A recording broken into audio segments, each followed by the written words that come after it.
YouTuber Nusantara adalah sekumpulan konten kreator yang secara rutin mengadakan pertemuan, baik dengan Joko Widodo maupun Gibran Rakabuming. Jika kalian perhatikan isi kontennya, video-video mereka hanya dibuat untuk meningkatkan elektabilitas keluarga Jokowi dan PSI. Yang mengejutkan, sebelum demo tanggal 25, beberapa konten kreator Nusantara dan channel pendukung Jokowi yang lain seperti Cokro TV serentak membuat video ajakan demo dan provokasi menjelekkan nama DPR. Channel Parbelak misalnya menuliskan judul di tanggal 24 Agustus 2025. Bubarkan DPR. Besok kita demo besar-besaran. Apa yang terjadi dengan para pendukung Jokowi?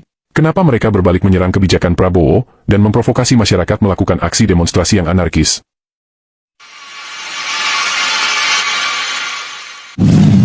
Berhenti aktivitas gitu ya. Udah jada?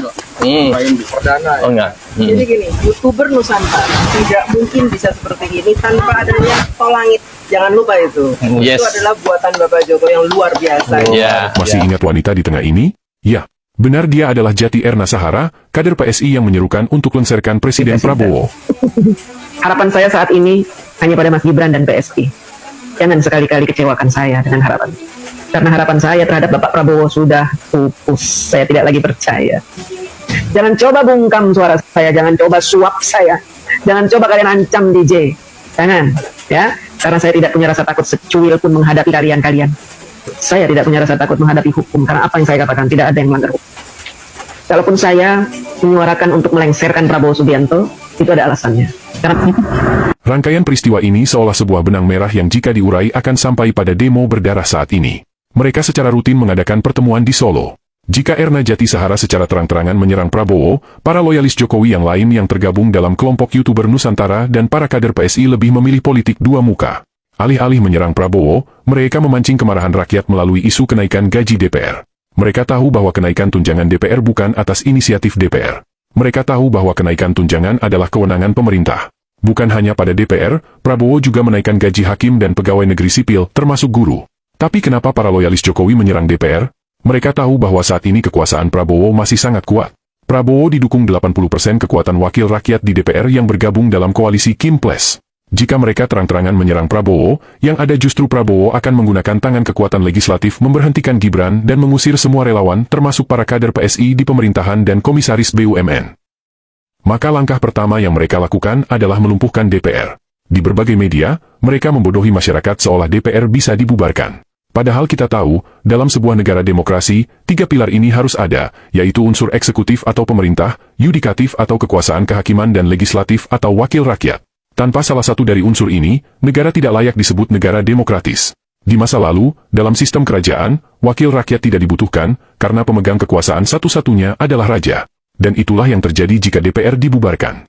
Presiden bisa bertindak suka-suka hati, tanpa pengawasan legislatif. Framing kedua yang dibangun oleh para buzzer ini adalah DPR joget-joget ketika mendengar tunjangan mereka naik. Tapi faktanya, acara joget itu dilakukan Presiden dan DPR saat sidang tahunan istimewa dalam rangka menyongsong peringatan Hari Kemerdekaan Indonesia pada tanggal 16 Agustus. Pemberitahuan kenaikan tunjangan DPR sendiri diumumkan satu hari sebelumnya dalam acara penyampaian nota pengantar RAPBN tahun 2026. Maka yang menjadi pertanyaan kita adalah apa yang salah dengan acara joget di hari perayaan 17 Agustus? Bukankah Jokowi juga selalu melakukan itu setiap tahun? Kenapa Ade Armando dan para loyalis Jokowi tidak pernah kritik Iriana Jokowi yang joget setiap tahun?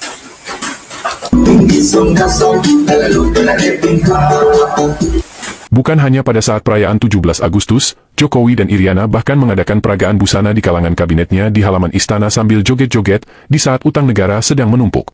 Tapi Ade Armando dan para loyalis Jokowi bungkam 1000 bahasa. Maka jika sekarang tiba-tiba mereka secara masif melakukan aksi provokasi menghasut rakyat melakukan demonstrasi besar-besaran membubarkan DPR, salahkah jika kemudian publik berasumsi bahwa agenda mereka sesungguhnya adalah menjatuhkan Prabowo demi satu tujuan menempatkan anak Jokowi di kursi RI 1? Alasan mereka sebenarnya sangat tidak masuk akal. Dan itulah sebabnya, Badan Eksekutif Mahasiswa tidak mendukung gerakan mereka. Demo pertama tanggal 25 sebenarnya gagal total. Mereka lalu menumpang demo buruh pada tanggal 28. Dan disinilah anak buah Listio Sigit Prabowo, kepala kepolisian yang pernah jadi ajudan Jokowi memberikan andil yang besar. Kendaraan taktis polisi yang berlapis baja dengan sengaja dibawa melaju mengarah ke kerumunan massa. Seorang driver ojol yang malang menjadi korban. Jika bagi sebagian besar rakyat Indonesia merasa prihatin, tapi bagi para penggagas demo, peristiwa ini adalah angin segar buat mereka. Kekuatan massa bertambah dan tingkat kemarahan pun meningkat. Dengan leluasa mereka membakar gedung DPRD, membakar pos polisi, melakukan penjarahan di toko-toko dan bahkan rumah anggota DPR. Terbaru, sebuah gedung bersejarah di Surabaya juga ikut dibakar. Apakah demo anarkis ini masih sesuai semangat reformasi sama seperti tahun 1998? Tentu saja jauh berbeda. Aksi demonstrasi tahun 98 yang dilakukan mahasiswa berhasil menguasai gedung DPRD di daerah dan DPR di Jakarta, tapi mereka tidak membakar gedung milik pemerintah karena mereka tahu gedung itu dibangun dengan menggunakan uang milik rakyat.